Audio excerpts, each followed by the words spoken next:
Welcome to the Fitness Oracle, where we have real conversations with real people just like you, with real stories just like yours. I am your host, John Katsavos, and today I have the honor of introducing a remarkable individual who has transformed his life through the power of martial arts. Please join me in welcoming Matt Stait. From an abused and bullied school dropout, scrawny kid with asthma who lost his father to suicide and was diagnosed with PTSD as a teenager through exposure to violence to a champion martial artist, bouncer, and bodyguard. Best-selling author, business owner, online course creator, speaker, coach, TikTok and short form video specialist. Matt's journey is nothing short of extraordinary.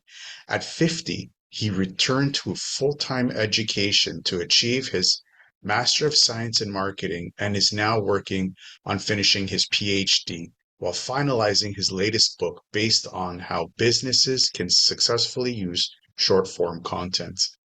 Today, we delve deep into the world of martial arts with Matt. We discuss the age-old question of which martial art is best, the incredible benefits of martial arts in building self-confidence and controlling the ego, and how martial arts is evolving with modern technology and social media. Matt's insights and experiences shed light on the current state of martial arts and inspire us to explore its transformational power in our own lives. But before we dive in, I want to remind you to join the Fitness Oracle newsletter today.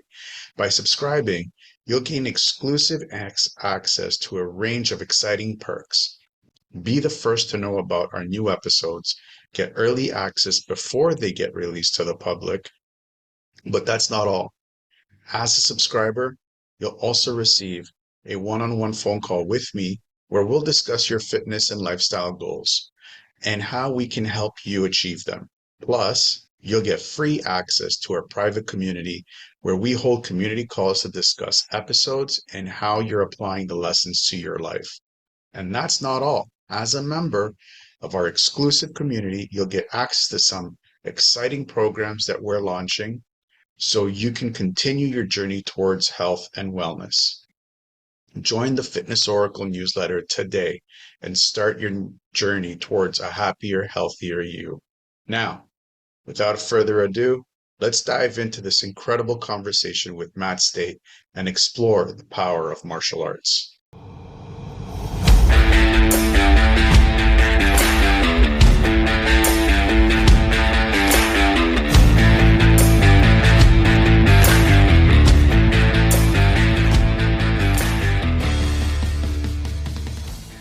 Matt, welcome to the show. Yeah, hi, pleased to be here. So, how's the progress going with the Festival of Martial Arts coming along? I know you're planning that for a while now. Yeah. So we had the last big site meeting on this weekend, Saturday just gone, where that was great. The weather was fantastic. The event venue is amazing, and so yeah, it's just putting all that hard work together now so that the timetable runs and everybody sort of gets to enjoy the weekend. So it's a lot of hard work to go, but it's all starting to really take shape now. So yeah, great. Looking forward to it. Very cool, very cool. And when is it? So the festival itself is here in the UK, down in Somerset, and it's the first weekend in July. So starts on the Friday the 30th, and then the 1st and 2nd of July. So people can come either for the full weekend and camp, stay, have a great time, or they can just drop in on a day ticket, whichever they prefer. Very cool, very cool. I know we used to have a festival of martial arts here in Toronto. Well, right now I'm in Vancouver, but in Toronto we had it like 20 years ago. It was the most amazing thing that you could ever experience. If anybody is out in the UK and they're watching this or you're listening to it, do yourself a favor. If you are interested in martial arts, you will never find a martial arts place where you can actually see a huge amount of martial arts. So you're going to do yourself a disservice if you don't go. Well, That's all I'm thank you going to say. no, thank you for saying so. Yeah, we've got an awful lot of really good, high level, knowledgeable instructors, not just in martial arts, but fitness, bushcraft, survival skills. We've got business and mindset coaches and things as well. So there's a whole raft of stuff going on. Very cool, very cool. So I usually kick off the show with a couple of questions just to get a good feel, and so the audience gets a good feel about who you are and why you started everything. So, what got you first interested in the line of work that you're doing right now? What do you mean? The martial arts instruction, the security, which because Let's kick it off with the martial arts, and we can dip into the security aspect as well, because martial arts and security go pretty much hand in hand. So, what got you interested in martial arts first and foremost? well, so I won't dwell on it too much because I've done that in other places and I've written about it extensively. But I didn't have a particularly great childhood in a lot of ways. There was a lot of violence. It was pretty uncomfortable, and I sort of at that time as a young guy, I was thinking about how I could sort of get myself out of that situation, how I could better my life, and I was a big fan of things like Tarzan and Spider-Man at the time. But the reality of it is, I wasn't going to get adopted by a band of marauding gorillas, and the chances of radioactive spiders where I lived were nil. So those were out of the equation. But I did see things like kung fu on the television, obviously Bruce Lee at the time. There were some wrestling heroes like Iron Fist and things that were on our televisions on Saturday afternoons, and all of those kind of gave me a view of what was a real superpower, an achievable superpower, which was martial arts. And so, even as a very small kid, it just really resonated with me. There was something about it that just spoke to me in a way that nothing else has ever done. I have no real interest in football or tennis or motor racing or any of those things. Martial arts is the thing that just really awoke something in me right from a small child. Took me a long time to actually activate that and find ways to train and learn and that kind of thing. But that's where it first began, way back then, watching sort of Bruce Lee and Kung Fu on the television. And Monkey as well was another one that I was very fond of at the time. So those kind of things. And it was seeing martial arts being portrayed as a superpower. I mean, we all know the reality. So obviously I'm a lot older and wiser now, but back then it was magical. Very cool, very cool. And the security part, how did that come out? How did that come about? Oh, that was just a natural, straightforward progression, really. I was sort of doing okay at the club. I'm a big guy, got some skills and winning some competitions and things. And then it was just that natural progression. Hey, do you fancy making a few pounds? Do you fancy doing a night? And at the time, of course, as a young man, I'm thinking, great, I'm going to get paid money. I'm going to be able to be around all of these beautiful women because, that's what the nightclub and pub scene was around. So I thought, great, I'm just going to be able to, talk to women all night and get paid for the privilege and things. And didn't quite turn out that way as time went on, and you actually had to work for a living and that sort of thing. But at the time, it was those, and I also I wanted to sort of test myself and see if I could do what we'd been practicing and whether those things actually worked. And there's that little part of you, isn't there? I think for most people anyway, especially if they're younger, there's that little bit of part of them that if you get a bright red Ferrari that can do 150 miles an hour, part of you wants to see that 150 miles an hour, and Yeah. so there was that version of it within myself. I'm young, I'm fit, I'm strong. Can I do it? Can I do what we say we can do? So elements of that as well. Very cool, very cool. I know what you mean. I know what you mean. Have there ever been any moments where you just wanted to say, screw this, I'm just gonna go find a 9 to 5 job and just numb out for the rest of my life, and I don't have to worry about security. I don't have to worry about running the dojo or the club. I don't have to worry about any of that.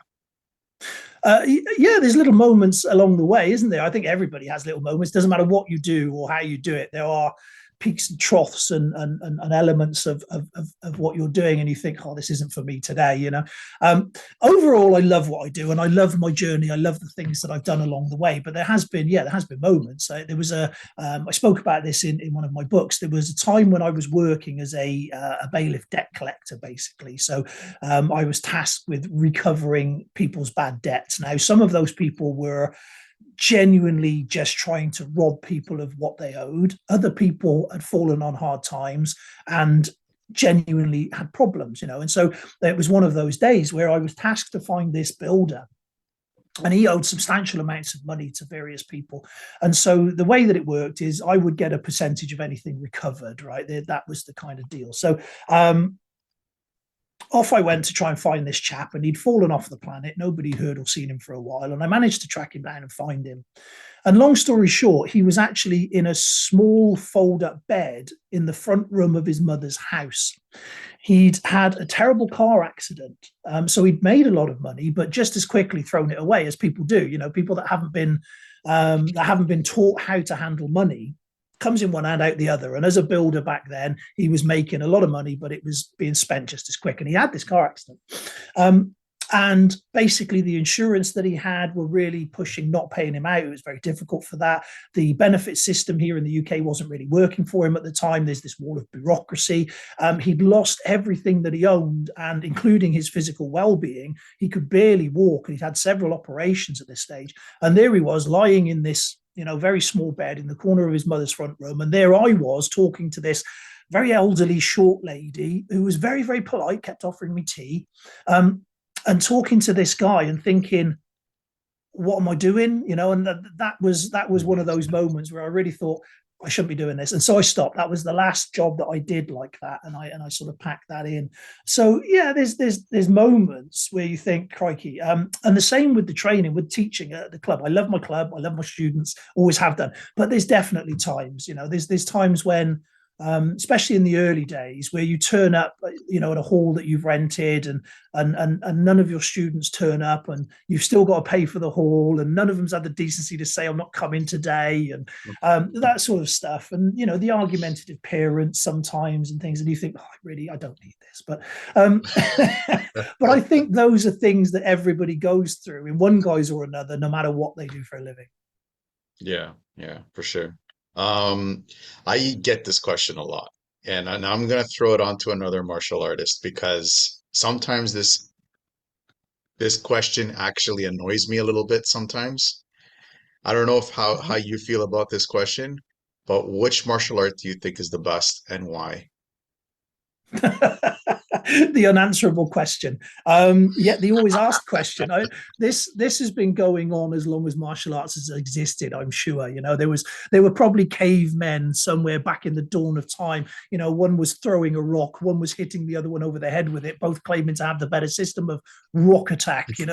It's fundamentally a flawed question, isn't it? You've got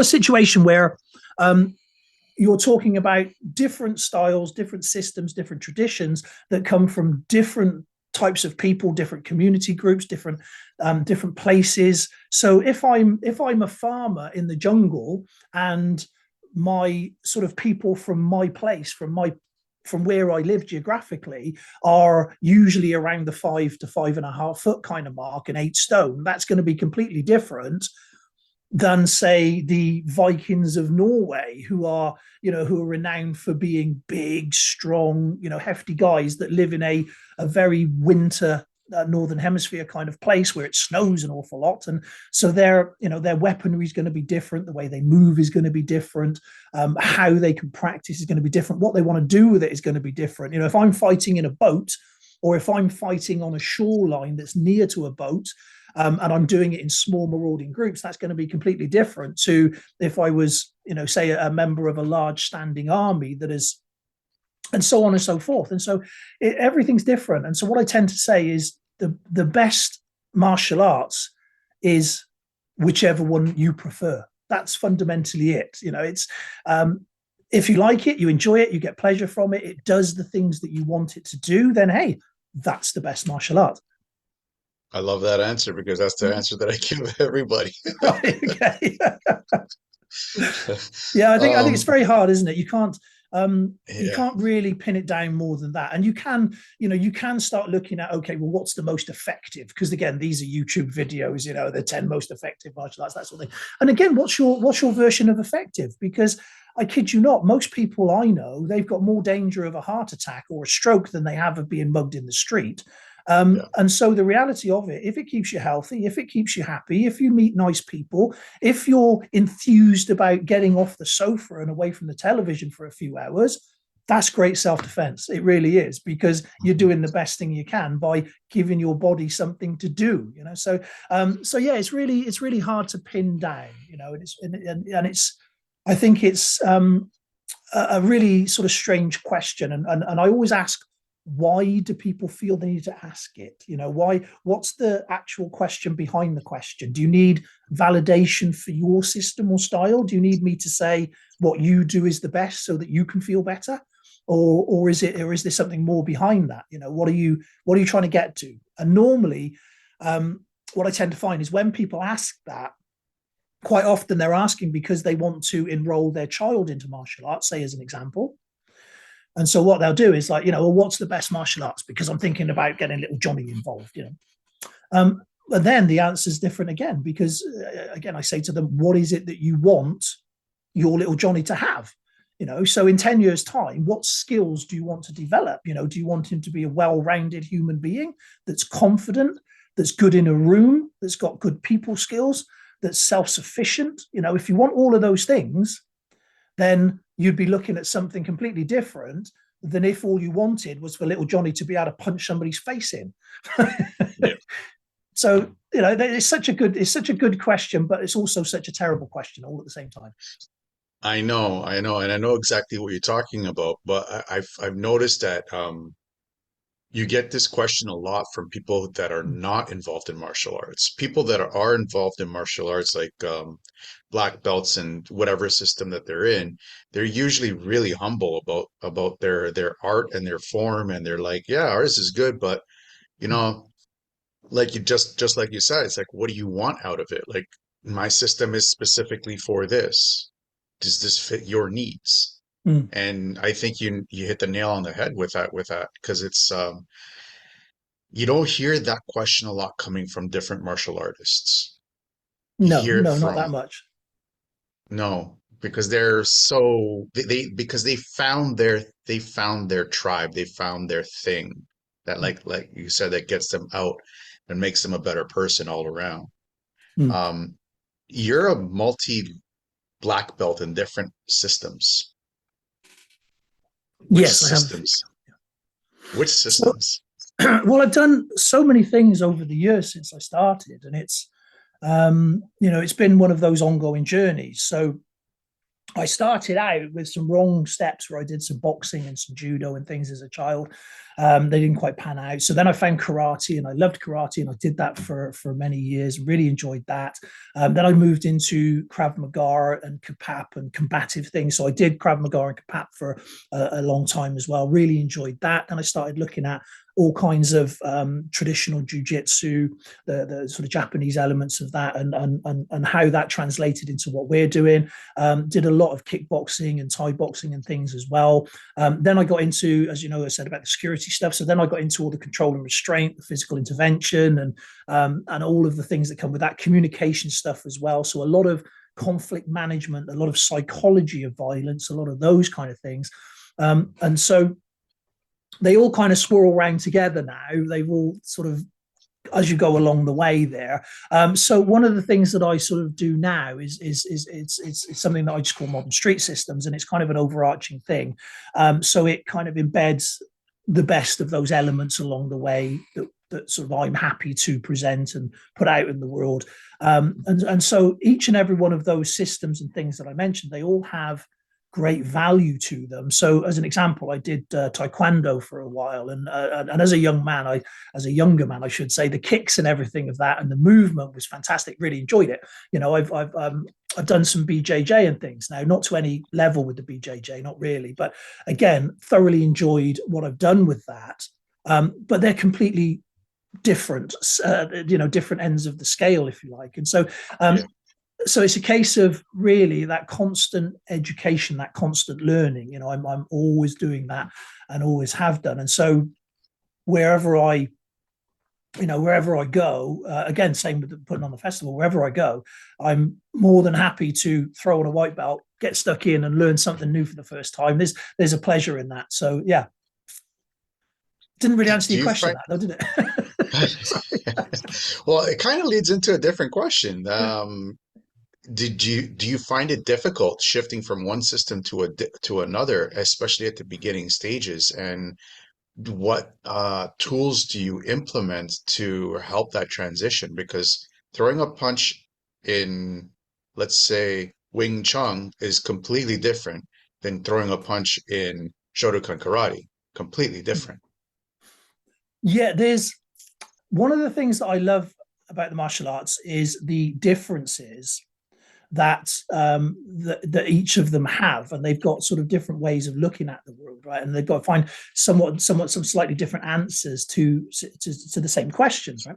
But one of the things that is really interesting is that you can have systems from different parts of the globe throughout history, sometimes that had nothing to do with one another. And there's no way they could have really at that time when all of these things were sort of coming together, but they all reached similar conclusions. And that I find absolutely fascinating. So when you look at that, you're like, well, the principles of things, they're consistent. We've all got two arms and two legs, most of us, unless there's a reason why. But we all move in the same way, fundamentally. Mechanically, we're the same.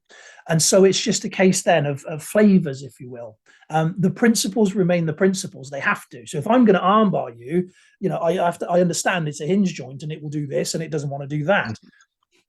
Call it whatever system you like. That's a fundamental principle that can't be changed.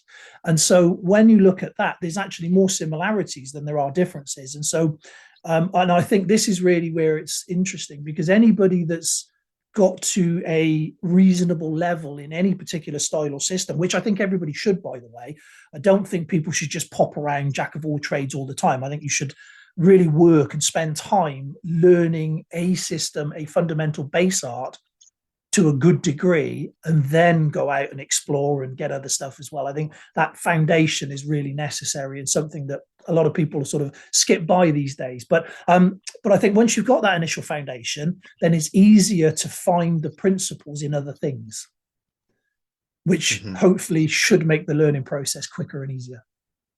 Very cool. Very cool. The one thing that I've actually noticed from new guys coming into, or new people, because I've seen it with women as well. Well, women it's different, but I've seen it specifically with men. When I was training in Sistema, which is like a street-based martial art, and was Yep. military-based martial art, but anyways, going off topic, going No, that's off on fine. Yeah. tangents. Um, they bring in their egos with them. Now, we have a specific way of dealing with people who their ego gets a little bit out of control, especially new people. It's a little bit direct. A lot of people don't like it. And those people who don't like it, they know where the door is and they're more than welcome to leave. How do you deal with people's egos specifically? Because in martial arts, if it's not taken care of quickly, it can get out of hand Mm. and it can do some dangerous things. Yeah, well, anyone who's seen my any of my videos or things, or seen my gym, my main gym, they will they will know that on my wall in great big letters written right across the wall is no outside shoes or egos allowed on the mats. It's there as you open the door, as you come in through the main doors to my club, to my dojo. There it is, staring you in the face. Right? And so we start with that principle. Of course, everyone's got an ego. An ego doesn't necessarily mean something negative. We need an ego to achieve in life. So for us to excel, we need to. So it's more about putting it to use in the right ways. And for me, I'm very careful in regards to who I train to any level. So obviously, I run a full-time martial arts place, and people can come in the doors. They can try things out. They can be part of the classes and things. But I'm very aware that there are some things that you shouldn't just be giving out randomly to lots of people. So again, I know I do lots of TikToks and I know I do lots of video stuff and things like that again, but there's only so much you can get from that, I think. So in the space, in the real world, I just tend to work on the premise that if somebody's a nice person, then great. If they're not a nice person, then I don't want them in the club. I don't want to be around them. I don't want them having anything to do with my students. And so we kind of filter that out. And there was one specific case a number of years ago. And so this guy, and he was one of those very aggressive kind of people, tattoos all at the side of his neck, wearing a muscle vest, and he just gave out this energy that was very combative, very aggressive. And he came and spoke to me, and he basically said, "Matt, look, I want to learn how to fight properly. He's like, I'm getting in fights all the time, and I've had enough of it. You know, I'm a big guy. You know, I can handle myself a little bit, but I want to really learn how to fight properly, right?" And so I started mirroring his behavior. I started speaking in a similar fashion and posturing in a similar way. And it only took a few minutes before he says to me, he's like, "Matt, what's your problem? Why are you being like this? Why are you being so aggressive for? Yeah. Why are you being a dick?" Right. And I said, "There's your problem. It's got nothing to do with learning how to fight and everything to do with how you present into the world. So, you know, you've come in with this attitude and this persona and this sort of way of being, and it's just rubbing people up the wrong way. So rather than learning how to fight, you know, let's just have a little conversation about not being like that." Anyway, the upshot of that is he didn't take that very well. He ended up leaving the gym within a couple of minutes after that.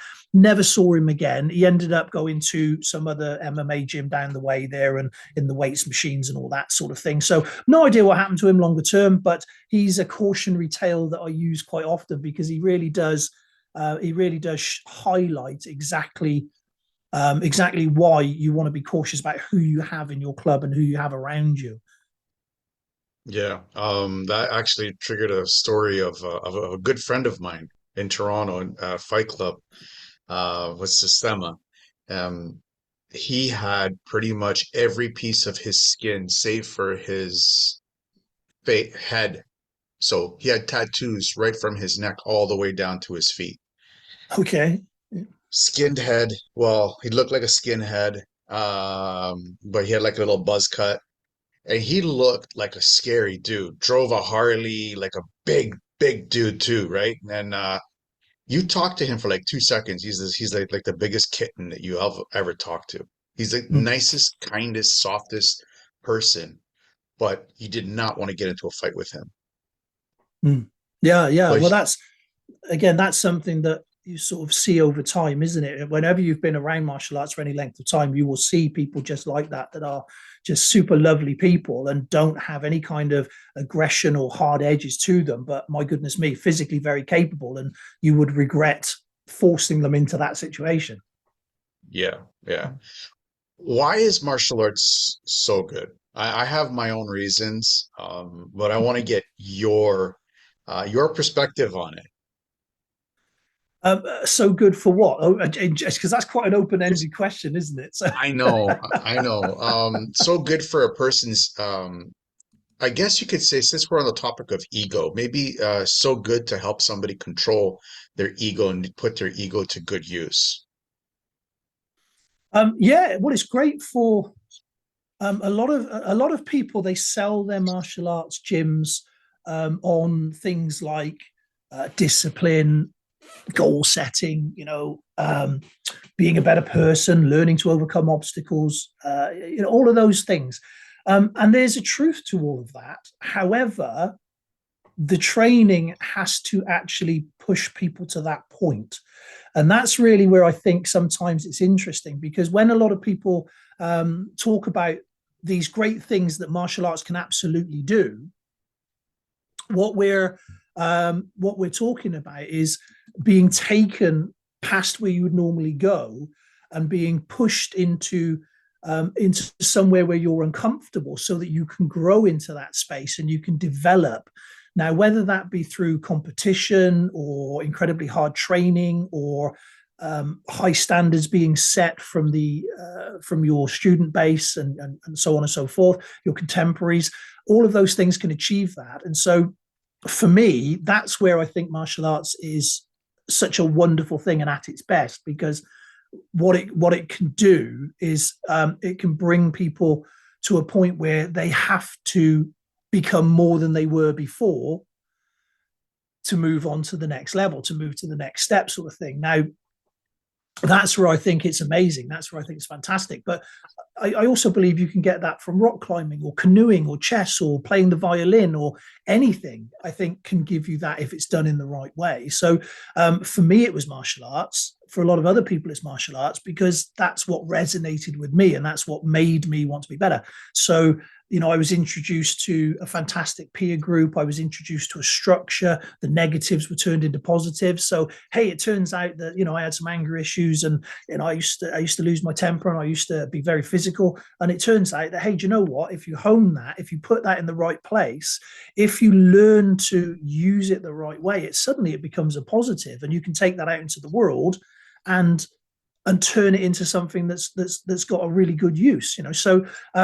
So that, for me, that's the kind of thing that I think is that martial arts overall, when it's done correctly, can actually, I think, embed really good lessons within people, so that then they can take that out into the world.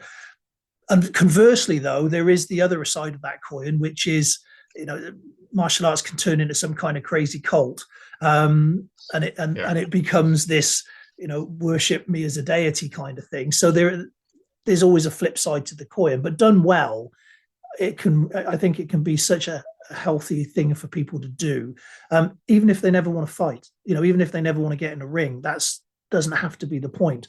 Your fight, your competition is with yourself, is with you yesterday. That's the real fight, Mm-hmm. not somebody else. So yeah, I think that's where the value of it is. In that, I think that's where the magic of it is. Let's flip the switch on this ego thing and go on the opposite end of the spectrum. Let's talk about people who are um, quite passive, very introverted, and very scared of everything, scared of their shadow. I used to joke that I'm afraid of my own shadow. And people told me, "What are you afraid of?" I'm like, "Of my shadow." Okay. What can martial arts do for those people and help them come out of their shells, so to speak? Well, again, that sort of comes back to confidence and everything for a bit, doesn't it? Well, firstly, you've got Yeah. again, you've got the two different sides of the coin, right? So when you think about us as a species and us evolving, right, we need those people that are willing to push the envelope and go out into the world and do crazy things, right? We need those people for us to progress, for things to happen. Okay? However, if every single one of us in the world went, oh, look, a colorful snake, right? We wouldn't survive very long as a species. So we need Yeah. the people to go, whoa, don't touch that. so, so the idea is, again, as I said a minute ago, about bringing people to a point where negatives can be positives. The same can apply here. So if you've got somebody that's super aggressive, you can bring that down and own that in. If somebody is very, very timid, very insecure, very sort of anxious and things, again, you can build those people up by the little wins. And that's really the building blocks. And that's where the start points are. Because for somebody to even step through the doors of a martial arts gym for the first time takes courage. Mhm. I don't know whether you remember your very first time doing that, but it's a scary place. It smells funny. It's full of weird people. They're all dressed like weirdos, and and it's overwhelming in so many ways. So just stepping through the doors of a gym can be a real challenge. And then when you look at those little micro wins, the first time that you get a technique right, the first time that you do something you think that felt good, the first grading, the first time one of your fellow students or even the instructor says well done or good job, all of those things, they all build. And just having that place to be, and that place where you can fail because you're meant to fail, again, that's the whole point of the exercise. You're meant to fail, and you're meant to do it over and over again until finally you succeed, and then eventually you start succeeding more and more regularly. You're in a place where it's safe to do that, and it's okay to do that, and the consequences aren't terrible. The consequences are a pat on the back, never mind, try again. So I think for people that have confidence issues, that may be a bit anxious, that have that sort of fear of things, I think martial arts can be an absolutely fantastic place to work on that, and to try and look at addressing some of those things. Because spending your entire life scared is, well, that can't be any fun. That can't be a nice place to be. No, no. And I actually remember the first time I was introduced to Sistema. It was in North York, just district north of Toronto, and it was a Russian Spetsnaz that brought this the that martial arts to Toronto, and I heard about it. I'm like, oh, come on, what do the Russians know? Come on, like seriously, it's the Russians. But oh my God, walking into that gym, seeing just men there with like barefoot and their like the camo pants and just a little like just a t-shirt and the smiles on everybody's faces. And I'm watching this and they're just getting pounded, pounded by each other. And the smiles on their face, I'm like, these guys are messed up. I don't know what the hell's going on here, but this is crazy. Yeah. I did my first class and I walked out with a smile from this ear to this ear, and you Mm. couldn't wipe it from my face for a week. I'm like, I have become one of these men.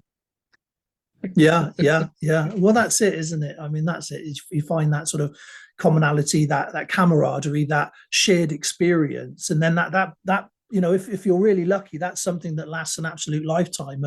It's definitely done that for me, and I still have lifelong friends that I made during those early days of training, and it is life changing. I can't stress that enough for people. Yeah, 100%. Let's change gears here a little bit. I want to talk a little bit about how technology is influencing martial arts. How do you see modern technology forming the new way of martial arts? Well, again, we've got to learn to adapt and move with the times, haven't we? So again, myself and Kai Morgan, we wrote a book called Online Martial Arts Evolution or Extinction a few years ago, where just before we went into the global issues that we all faced, we wrote the book just before then, not knowing what was going to ensue, and so we looked at online teaching, we looked at how that is going to sort of pan out, how it's going to affect us and everything. But the reality of it is we've always moved with the times throughout our training, and we've always adapted and changed. So, if we go back and we go right back, we're talking paintings on pottery, paintings on walls, we're talking scrolls, we're talking books. And then as we come through, we're talking magazines, we're talking VHS tapes, video, we're talking Betamax, and as we go through each time, that new iteration of technology brings us to the next step. I mean, I remember as a child getting the martial arts magazines and flipping them open to see the photo. There'd be like a series of 8 or 10 photographs Yeah, showing you this yeah. technique, and you'd be scratching your head trying to figure out what that actually represented. But that's what we had at the time. And then we moved into, back in the days, the old 1970s kung fu movies and things with the terrible plots and the lip syncing and stuff. And you'd watch for those 2 or 3 minutes where the fights would happen, and you'd try and analyze those and break those down. And then you were really lucky, because then VHS and things came out, and you could actually pause it, rewind it, come back to it. And then people started selling courses, and it was like, wow, now I've got instructors in my front room. Now I can have them on my television, if I'm lucky enough to have these things. And then when you go from that, we had, the onset of YouTube, and then we started having video downloads, and then we started streaming, and now we're in a position where you can go live to the world globally from your dojo, from your front room, from wherever, right now, and you can talk to everyone, and you can show them, and you can work with people. So I think the reality of it is that it's ever changing. It's always going to be, what comes next. So whether what comes next is VR or virtual reality or even AI, I mean, that's going to impact as well when it comes to the knowledge side of things. So all of that is something we'll have to factor in as we go along. But I think realistically, there's always going to be a need for in the flesh, on the ground, touching style communication and teaching. There's just there are some things that you can get across from a book, from a video, from a Zoom like this, but there's no way that I can have that direct interaction with you. So I can't tell you that your movement is slightly off and things, your balance is slightly, these are things that you can only really do in the flesh. So there's always going to be a need for that, I think. And it's just how we then build on that. So that physical, and then how we use technology surrounding that to make our physical training better. And I think that's really the best outcome we can look for. I agree with you. I agree with you with that point. But do you think that it's pulling away a little bit of the that human the that human element, that human derivative, where one partner is completely different from another partner when you're sparring with them? Mm, That for me is how you learn the best way, is to just be changing partners all the time. When yeah. you're doing stuff through Zoom, through this and that, it's great to learn the techniques, but the variable of the individual is removed. What do you Mm. think on that? Oh yeah, totally agree. I totally agree. But then again, it's the natural order of things. So if you think about, say, let's just say karate, because it's a well-known format and it's practiced around the world by millions, if not billions, right? So if we look at karate and we say it's a traditional art that's got its roots and it's deep in history, the truth is karate as we know it today is about 100 years old. It's not actually that traditional at all. We've taken a lot of stuff and said it's traditional, but it's not. Taekwondo is another one that's not actually that traditional. But when we look at karate and we think, okay, Funakoshi, when he sort of started doing all these things, when karate started coming out, it was formatted in a way that it could be taught to the masses reasonably safely on rinse and repeat. That's why you had all these static lines of people punching into the air and things, right? So that it could be done. So essentially, we're just doing a modern day version of that using a camera and a microphone. But essentially, it's the same premise. It's teaching to the masses. Now, again, you could have the argument that the McDojo side of things and it's watering down and all of that. And again, I agree with all of that 100%. But I think we've got to be aware that there's a real problem when you say about, well, it's got to be better in the flesh because we're getting that interaction. Actually, how many times have you heard about bad instructors behind closed doors, that run schools or even associations where they're not allowed to go outside of that association? They can't go and try their things elsewhere. They're pulled into this cult, and what they're actually learning is way, way worse than a very good instructor teaching via Zoom. So again, it's difficult, isn't it, to be able to weigh that up. But I think it's inevitable that we move with the times. We have to, because one of the things I'm acutely aware of with what I do now, and this is something that this is a genuine fear that I have, and that is that in the modern world today, you can be a 21-year-old kid with 3 years martial arts experience, and I'm not knocking any of that, and you can open up your own school and get like hundreds of students. Why? Because you're good at marketing, because you're good at social media. Now, what I'm also seeing is people with 30, 40 years of martial experience who are exceptionally good martial artists who are barely making ends meet in a church hall or have given up entirely because they can't work social media, because they're not very good at marketing, because they don't know how to present themselves in that space. And so we are losing this huge library of knowledge. We're losing a lot of heritage, a lot of people that we absolutely should work really hard to keep because of the way the modern world is. And we've all seen it. It's out there in the world now. We've all seen it. There's huge franchises. There's huge business models. There are business mentors out there that work and do nothing but try to basically help school owners grow. And there's nothing wrong with any of that. Of course not. That's the natural order of things. But we do have to be careful that we don't fall into this trap of this very surface knowledge of martial arts, but superb marketing against really, really good, strong martial history and background and embedded knowledge, that we don't lose that. So what do you do? That's the question, isn't it? What do we do? Yeah, I agree with you, because I remember the days where it's like when I first started in Shotokan, I was in the it was in the mid 80s, and my sensei was this he came from Okinawa, directly from Okinawa, and he brought the Okinawan system to Toronto. And everybody in the dojo, there was a yearly trip to Japan.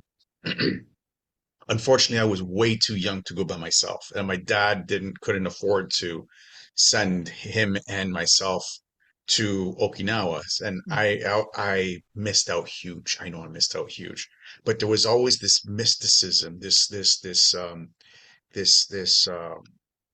otherworldly adventure to a different country, to a different culture, and to learn from real masters in Japan karate. It was like this, it was like this whole how do I explain it? It was like this whole like amazing feeling that you had. Ooh, I'm gonna go learn from the masters. mm, Now you don't have the masters.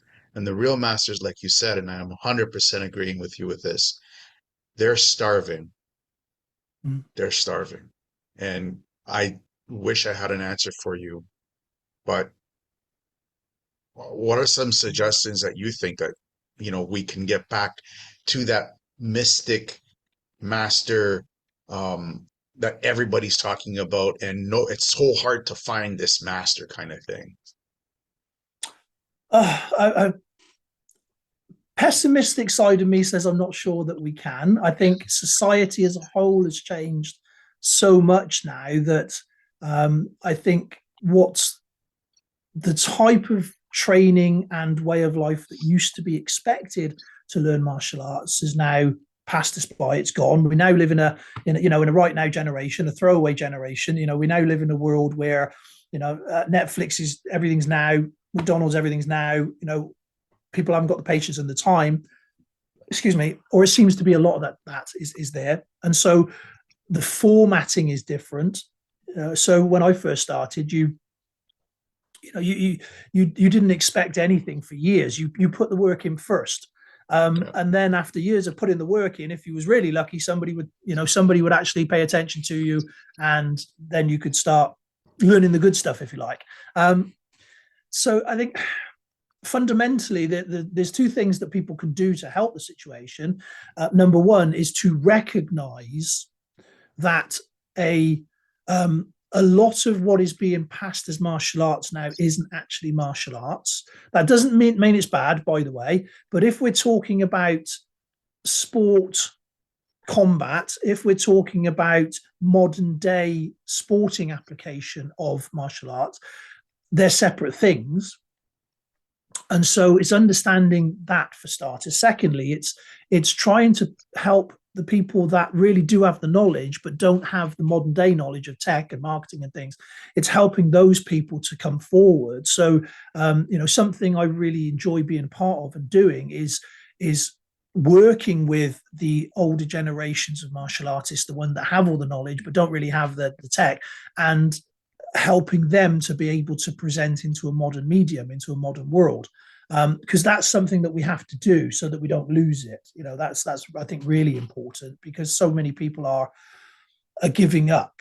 And then we need to value it more. I mean, fundamentally, that's one of the key things. We need to value it. Again, like a lot of people that I speak to of my sort of age, it wasn't unusual for us to get into a car, drive for 4 or 5 hours, train for a few hours, turn around and drive back, or even sleep in the back of the car and things, and because we wanted to train with these people, and it was that important to us.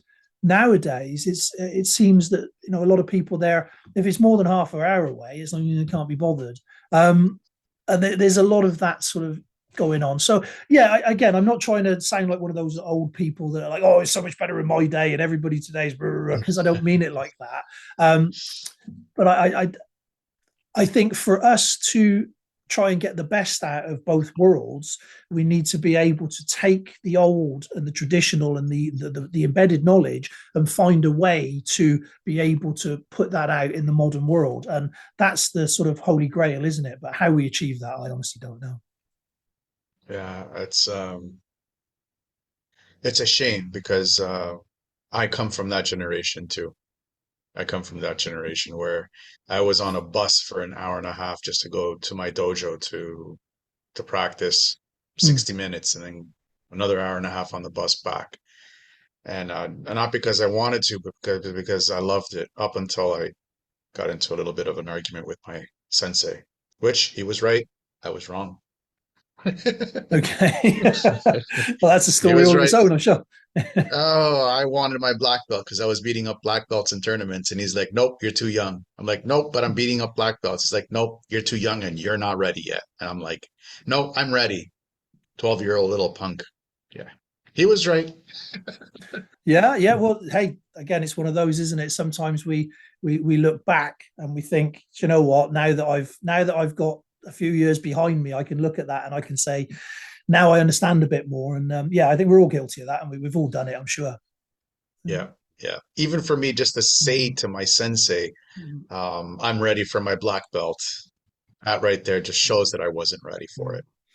Yeah, well, I think the difference now with a lot of places, the difference now is that, if the you of that period of time, the 12-year-old you had said that to your sensei back then, sorry, today, then what would happen is you would have been told, no, you're not ready. And the 12-year-old you now would more most certainly move to another school where you could achieve that in the next few months. And that's a factor, and that's happening a lot. And I think, again, this is a bit of an awkward one, because you've got to be you can't lump everyone with the same brush. But I now live in a world where there are 12, 13-year-old fourth and fifth dans walking around, and I'm just that's just something that is beyond my capability of rationalizing, besides somebody just looking to make money. Yeah. But therein lies the problem, because if you as an instructor say no, a lot of the times now in the modern world, they'll just move to somewhere that will say yes. And Yeah. yeah, and that's part of the wider problem. But you can't focus on what others are doing, unfortunately. Though all you can do is sort of manage your own standards, um, and hope that the right people understand why you're doing it the way you're doing it. Generally speaking, what do you feel about the belt system? Because I have my own personal things against it. Okay. Well, what have you got against it? Um, it's exactly what you just said. It's a means for dojos to make some extra coin. I remember when the belt systems first came in, and it was only to differentiate. There was only two belts, white belt and black belt, and it originated in Japan, especially in karate. And it was only to differentiate the advanced students from the beginner students. Mm, And it wasn't up until in North America where they started bringing in all the different colors of the rainbow for the different things, because the schools mm, in North America realized, well, we can monetize on the graduation of the student. mm. So for Yeah. me, I personally don't like it. I personally don't like it. Yeah. Well, my understanding is that the belt system was originally brought in judo, and it was there was two reasons for it. Number one, it was suggested that it was a way to keep the Western people engaged, because they needed rewards. They needed that periodic pat on the back, jolly good job, well done, right? So Yeah. the Western mind needs that, allegedly. So that was the first thing. And secondly, it was done as a way where you could standardize, right? So if you were in the UK training with a recognized body and organization under that particular association, and you then got on a plane and flew to Vancouver, you could go to a club also within your association, and the instructor there could recognize your standard by the color belt you were wearing and know how they should teach you and what they should teach. So there was that. Those were the two main sort of reasons, I believe, anyway, as my understanding is, that was given towards the belt system. The problem is as you rightly pointed out there, it's become a great income generator. It's become a fantastic way to inflate people's importance, and it's become almost uh, obsolete as a level, as any kind of actual barometer of capability, um, because there's so much difference between schools, between systems, between everything. So if you look at BJJ at the moment as an example, now BJJ are fighting really hard to keep that standard with regards to their belt systems, but they're even that's losing their way a little bit. When you look at some of the other systems now, I'm going to name one just because it's fact, and people can sort of get annoyed. I don't really mind. It's not my fault. But if we look at, say, Taekwondo as an example, here in the UK, there's a terrible problem with small children being awarded dan grades and quite high dan grades as well. And when you've got a 10, 12 year old walking around with a second, third dan, and you're thinking, well, it took me over 10 years to get my first dan, never mind anything else. It's an insult. It's for those that Yeah. did, work really hard for it. And so that's where it's becoming difficult, because the belt, the downgrades, the belt system, it used to represent a level of ability and understanding and knowledge, and now it doesn't. You could almost say for a lot of places it just represents how much money they've paid. Yeah. And to my understanding, in order for you to the whole idea behind the black belt was your maturity to adulthood, Mm. your maturity from a child to a man or a woman. So how is a 10-year-old boy or girl with a third dan black belt, how are they a man or a woman? They don't Mm. have that Yeah. full understanding. And that's my biggest beef with the belt system. Yeah, it is a genuine concern, and again, like I say, all you can do really is work within the confines of your group and your organization and who your students. So, I do use a belt system. I went 15, 16, 16 without doing a single grading because I wasn't bothered. I'm not interested. I'm still not interested. Given my age and my experience and how long I've been doing it and my peers and things, I should probably technically be graded much higher than I am if you look at it like that, as that progression. But I don't care. I'm not bothered by any of that. But I do grade my students, and the reason that I do that is because there is that standardization. There is that they have to hit the target to get it right. There's no leeway given. You either hit that target or you fail, right? And I'm very strong on that, and I believe that's really Mhm. important, because if I lower that standard, and this is where it comes to me as really being important, if I lower the standard today so that somebody can reach that, so that somebody can reach the target that they couldn't otherwise reach, I am now dismissing all of the hard work that every single person that's gone before has put in, and I'm doing them an injustice. And so for me, those standards have to be in place. I don't give black belts to juniors. I don't. I've got a junior black belt, right? And they can have one of those when they've earned it, right? But that doesn't mean they're a black belt. That means they're a junior black belt. And when they get to an adult, they have to do the entire black belt all over again as an adult would. Um, it's again, each to their own, and everyone's entitled to do things the way they want to do them. I don't own everyone else. Mhm. But what I can do, and what I do is I do say to people, well, look, whatever you think you're doing within your club system organization, it has a wider impact on martial arts in general. And there's already a lot of people outside of the martial arts that look at us and think bunch of weirdos, with good reason a lot of the time. Okay, but what we're doing is we're devaluing something that should be really important. When I was a child, a black belt was very rare in any system, very rare. And B, they were tough people, they were strong people, they were people that Yes. really knew what they were doing. And you'd meet a black belt and there was something about them, there was that aura, there was that confidence, there was that they've gone through it to get to that status, and we seem to be missing a lot of that these days, I think. Yeah, yeah. That's why I love my system. That's why I love Sistema. We have no belts. We have no tournaments. We have a level system, level 1 through 5, and we have an instructor course, and that's about it. The levels are just basically how confident are you fighting the amount of people. Like level Hmm. 1 is fighting one person confidently. And, you're not going to get to the ho if you get to the hospital, the doctor's going to be working on the other person more than they're going to be working on you. Level 2 Hmm. is that you can fight 2 people at the same time. Level 3, 3 people. Level 4, 4 people. Level 5, 5 people. Uh, More than 5 people surrounding you, it's going to be tough for them to get to you. But that's how we have it, and I like that system because it removes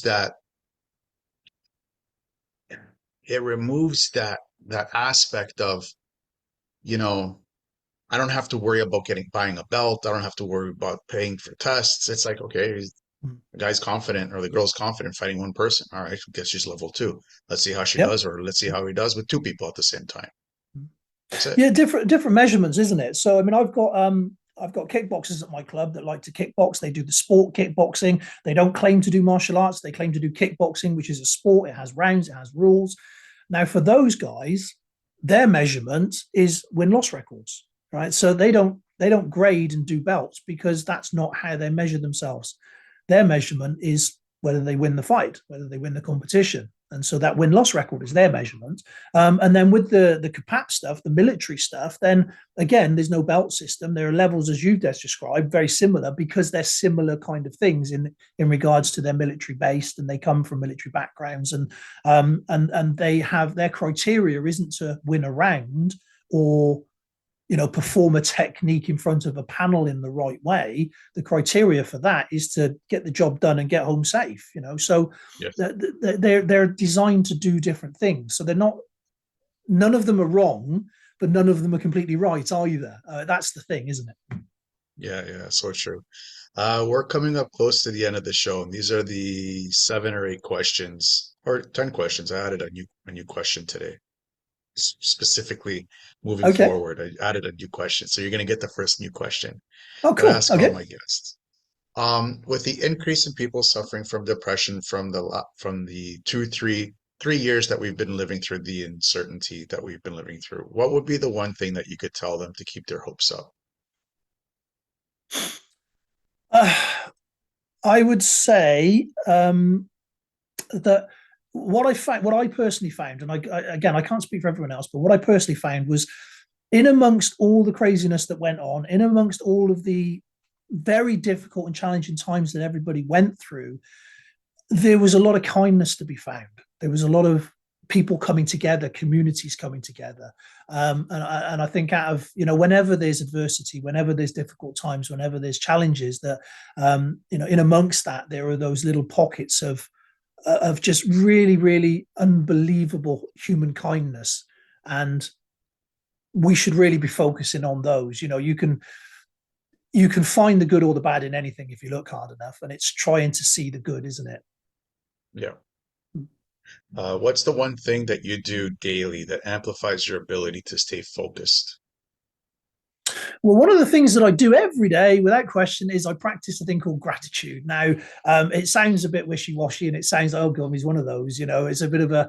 But the truth is, I these days I have a lovely life. I'm very privileged to have the life that I have, and I've worked damned hard for it. But I didn't used to have this life at all, and one of the things that as I mentioned a minute ago, you can find the good if you want, you can find the bad if you want. So every day, every morning, I think about all that's great in my life, all the wonderful things that I have. I think about all the wonderful things that I'm looking to have. I think about great things that I get to do. So, as an example, this morning, while I was having my cup of tea in my garden with the sun, it was beautiful. I was thinking about having this conversation with you and the fact that we can do that now, and the fact that the technology exists, that we can have this conversation, and we can speak like this and meet fantastic people. So, yeah, so for me, gratitude. And again, when it comes to martial arts, I don't want people to misunderstand. I'm a guy in my 50s now. I'm broken. I'm busted up, and my hands are ruined. I've spent many years working security, rolling around in all sorts of things. So my body's been through the ringer. But I'm still grateful that I can do the things that I can do. I certainly can't do everything that I used to be able to do, but I'm very grateful that I can still do some of the things, and I'm still grateful that I can train. Just to be in and around it still and being involved is something to always be grateful for. Very cool.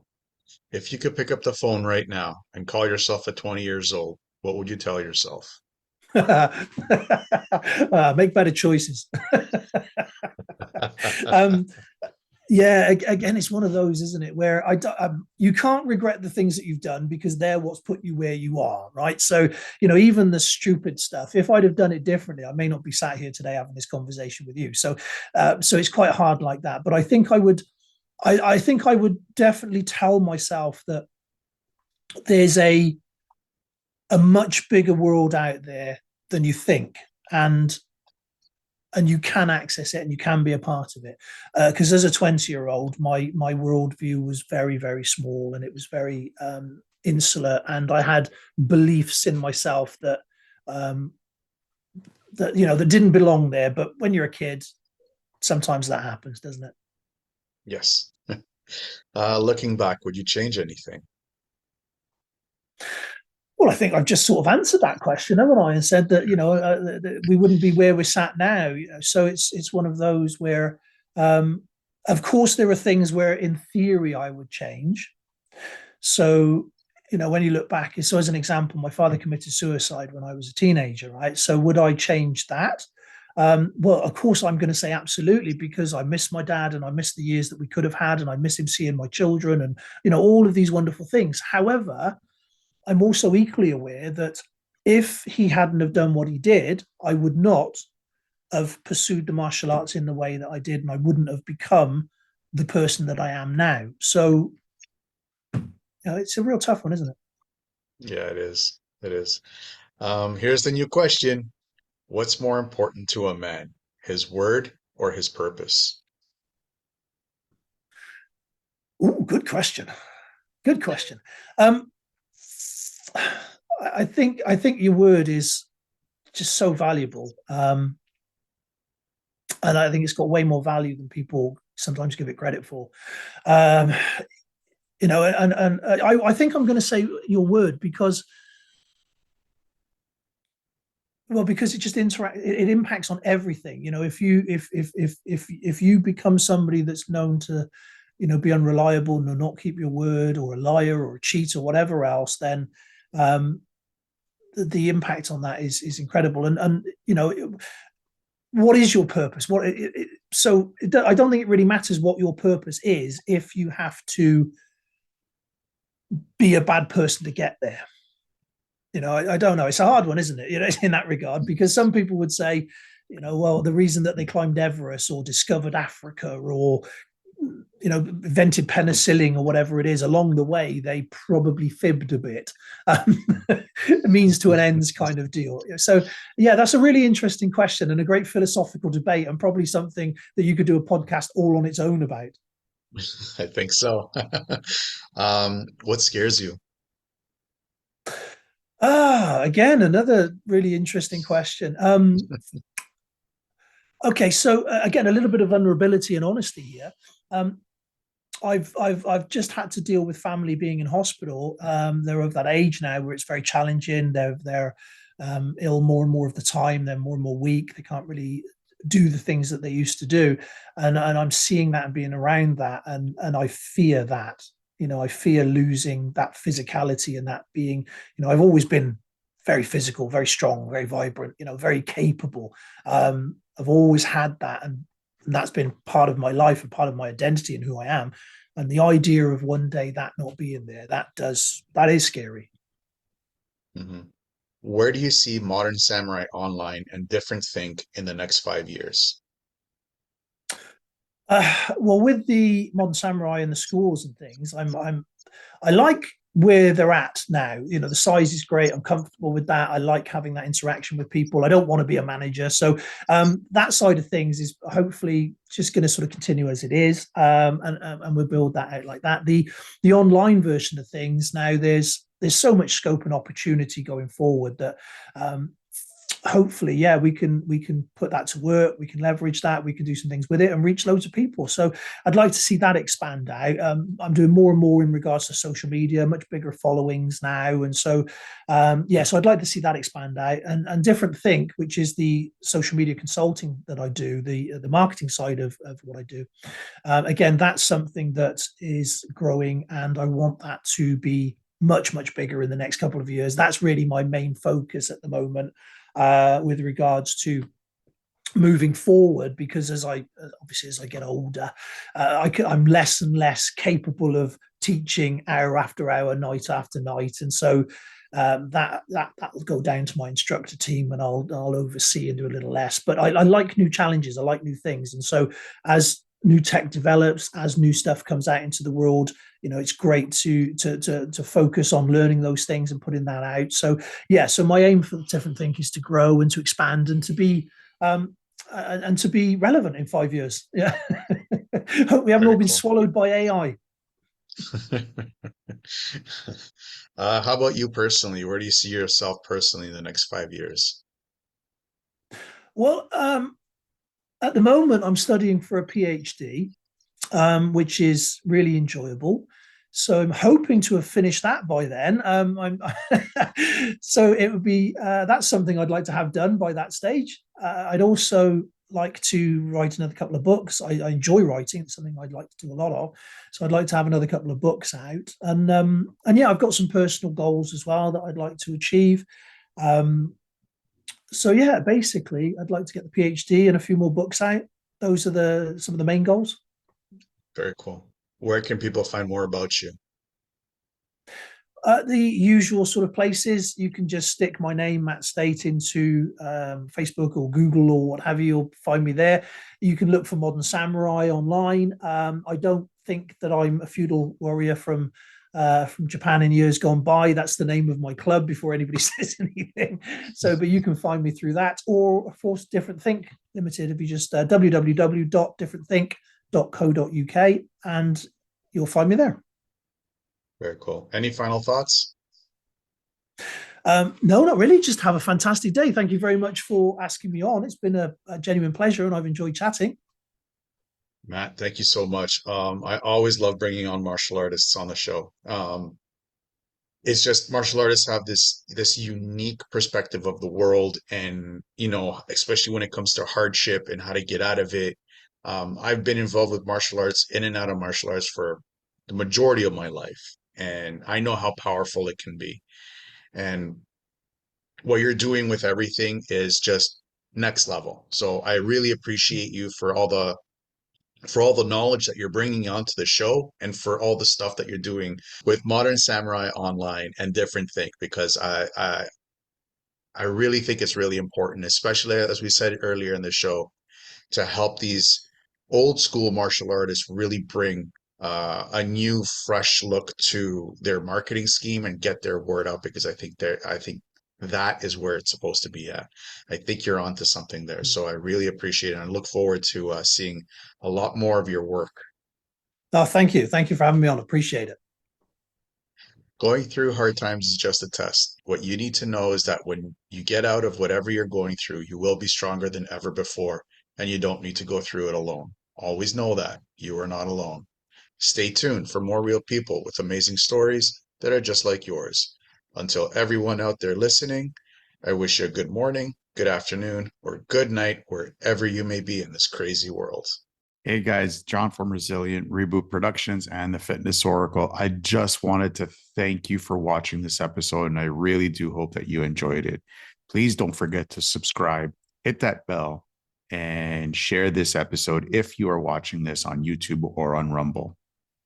If you are listening to this on iTunes, Spotify, Google Podcasts, Breaker FM, or whatever streaming service that you may be using, please give us a 5-star rating and a positive review, as it will help us reach out to more people that are suffering from mental health issues. Now, if you haven't done so already, I am offering access to a free weekly newsletter that we send out every Sunday, and it's jam-packed with podcasting tips and health and wellness tips to keep you balanced in the podcasting and content creating space. So if you haven't done so already, sign up to this free newsletter.